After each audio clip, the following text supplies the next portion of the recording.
바로크 미술의 시조 중 한 사람이라고 할 수 있는 까라바조. 아쉽게도 에르미타주에는 그의 작품이 3점밖에 없습니다. 그나마도 한 점은 전시되지 않고 있고 다른 한 점은 까라바조의 작품인지 의심받고 있는 상황입니다.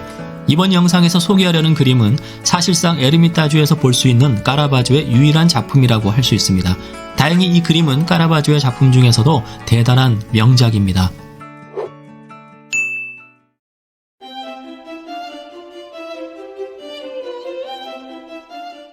까라바조의 그림을 보려면 보통 라파엘로 회랑에서 이 방으로 들어서게 됩니다. 하늘에서 빛이 쏟아져 내리는 높고 넓은 홀이 장엄하게 우리를 맞이합니다. 천창에서 햇빛을 받아 내부 조명으로 쓰기 때문에 천창관이라는 이름이 붙었습니다. 이 방은 신 에르미타주에 속해 있고 2층에 위치합니다. 여기에는 천창을 가진 3개의 웅장하고 멋진 홀이 연속으로 배치되어 있습니다. 에르미타주는 가장 멋진 전시 공간을 이탈리아와 스페인 화가들에게 바쳤습니다. 장식 또한 매우 화려한데요. 벽의 윗부분과 천장의 프리즈는 금도금된 아라베스크 무늬로 장식되어 있습니다. 정교한 쪽모의 세공마루, 중보석으로 만든 화병, 촛대, 그리고 탁자들이 이 방의 가치를 높여주고 있습니다. 이런 방에 들어서면 가끔 궁금해지죠? 이런 멋진 가구들을 실제로 사용하며 살았을까?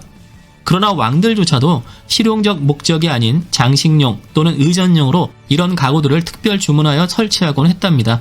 이 장식품들이 다 골동품이라서 만지거나 앉으면 방 지키는 할머니한테 엄청 혼납니다. 러시아 할머니들은 마음씨 좋으시지만 여기 계신 분들은 직업상 매우 무서우니 조심하세요. 자, 이제 까라바조의 작품을 보겠습니다. 제목은 류트 연주자입니다. 앞에서도 말했지만 같은 방에 전시되어 있는 베드로의 순교는 까라바조 작품인지 찬반 논란이 있어요. 하지만 이 그림은 까라바조의 작품으로 확실히 인정되고 있습니다. 까라바조의 삶은 파란만장했죠. 22살에 큰 유산을 물려받았지만 로마에서 탕진합니다. 인맥 덕분에 교회의 주문을 받기 시작했는데 사도들을 성인이 아닌 평범한 사람처럼 그렸기 때문에 대금을 지불받지 못하곤 했다 합니다. 또한 살인까지 저지르고 평생 쫓겨다니는 신세로 살죠. 까라바조는 오늘날로 말하면 사회 부적응자라고 할 수 있겠네요. 초기의 사실적인 그림 때문에 많은 비난을 받았지만 오늘날에는 바로크 회화를 연 화가로서 큰 영광을 누리고 있습니다.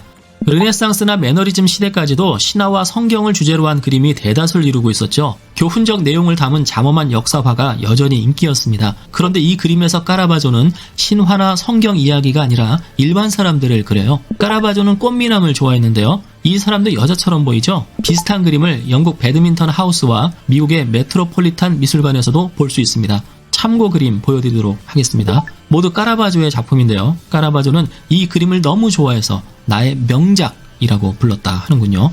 이 그림은 까라바조의 초기작입니다. 그는 주위 환경의 핍진성 전달을 추구하였습니다. 핍진성이란 진실에 가깝다는 뜻으로서 쉽게 이해하려면 사실적으로 그렸다라고 생각하면 됩니다. 다만 개인적으로 핍진성이란 단어를 어떻게 설명할까 고민해 봤는데요. 비교를 통해서 이해하시면 좋을 것 같습니다. 예를 들어 레오나르도 다빈치의 마돈나를 보겠습니다. 이 그림도 자세히 보면 디테일이 아주 훌륭합니다. 아기 예수의 몸과 성모님의 입가와 눈가의 적절한 음영 배분, 성모께서 입은 옷의 디테일 묘사 등은 매우 세밀합니다. 하지만 이 그림은 핍진성이 없습니다. 그럼 류트 연주자와 그 그림은 사실성의 표현에서 무엇이 다르단 말인가요? 류트 연주자와 주변의 정물들은 그야말로 현실에서 볼 수 있는 모습 그대로를 세밀하게 그렸습니다.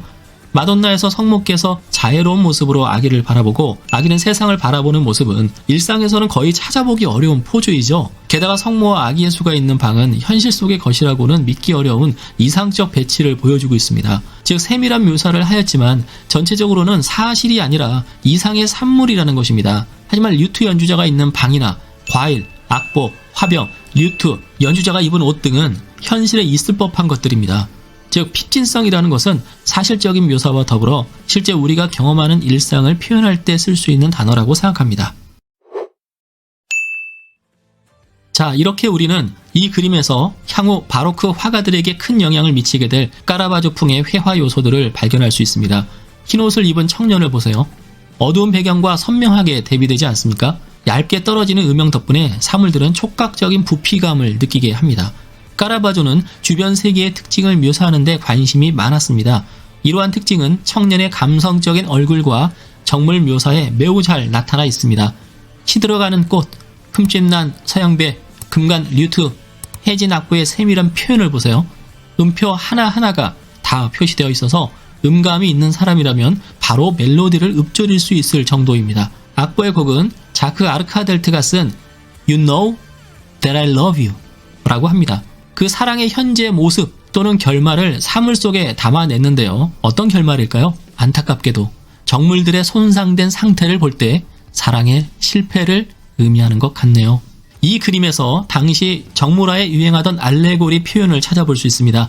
정물화 속에 인간의 오감을 숨겨놓은 것입니다. 함께 찾아보실까요? 과일은 미각을 의미합니다. 꽃은 후각을 의미합니다. 악기는 청각을 의미합니다. 매우 세밀하게 보이는 악보는 시각을 의미합니다. 마지막으로 하나가 남았네요. 어떤 감각이죠? 네, 맞습니다. 촉각입니다. 촉각은 어떻게 느낄 수 있을까요? 그것은 핍진성으로 설명할 수 있습니다. 명암의 대비와 세밀화에 의해 나타나는 대상의 촉각적 질감을 우리의 눈으로 전달받습니다. 즉 우리는 눈으로 보고 있지만 마치 손으로 표면의 질감을 만지며 보드라움, 거침, 차가움, 따뜻함 등의 촉각을 느끼게 된다는 것이지요. 예를 들어 흰옷을 입은 연주자의 팔에 걸친 검은 숄은 서늘함을 덮어주는 따뜻함을 전해주죠. 해진 악보의 거친 느낌과 연주자의 손의 부드러움이 대조되고요. 이상과 같이 명암의 대비, 핍진성의 전달, 이 두 요소는 바로크 미술의 성격을 결정합니다. 까라바조는 이렇게 바로크 미술의 선구자로 자리매김하였습니다. 영상 재밌게 보셨다면 구독과 좋아요